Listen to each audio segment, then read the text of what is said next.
Ola, son Ángeles Huerta e estou hoxe aquí para presentar Antes de Nós na Filmoteca de Galicia.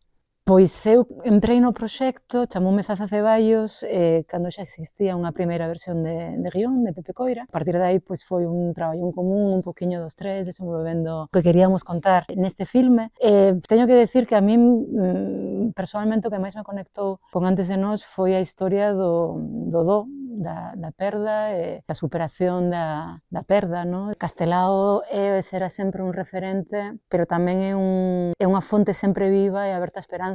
E iso coido que sei que se pode separar, case máis que ver coa súa natureza de artista que coa súa natureza de político, porque hai algo inesgotable neses debuxos, eses contos, as propias metáforas que utiliza, esa renovación, esa linguaxe de vanguarda, apuntas a algo que está sempre por vir, no? A súa pegada artística hai algo que por un lado é eterno, por outro lado conecta dun xeito moi orgánico e moi natural con quen somos, no? Castelao, por moito que sexa o noso heroe nacional, no? Porque como tal tiña unha serie de privilexios vencellados ao seu xénero e a súa posición social.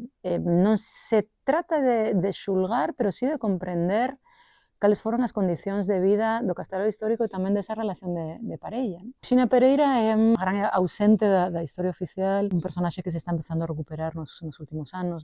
Nos descubrimos moito, sobre todo a través das cartas de Virxinia con Otero Pedrallo, con Valentín Paz Andrade. Descubrimos esa muller intelixente, retranqueira, irónica. Lendo as súas cartas enténdese moi ben por que foi a compañeira dun home como Castelao durante toda a vida. A peli parte un poquinho da premisa de que non hai nada máis político que a intimidade. En ese sentido, por suposto, que Virxinia Pereira foi un ser político, sobre todo nos anos do exilio, foi unha figura moi presente, e despois tamén, unha vez morto el, como viúva de Castelao, tamén exerceu, e tivo un papel ás veces esquecido, pero sempre presente. O que me sorprende de Virxinia é case o mesmo que me sorprende de Castelao, de Daniel, que é a súa enteireza moral e a súa fortaleza ante os lances da vida. Hai un detalle, que estadísticamente pouquísimas parellas superan a morte dun fillo. E no caso deles dous, esta morte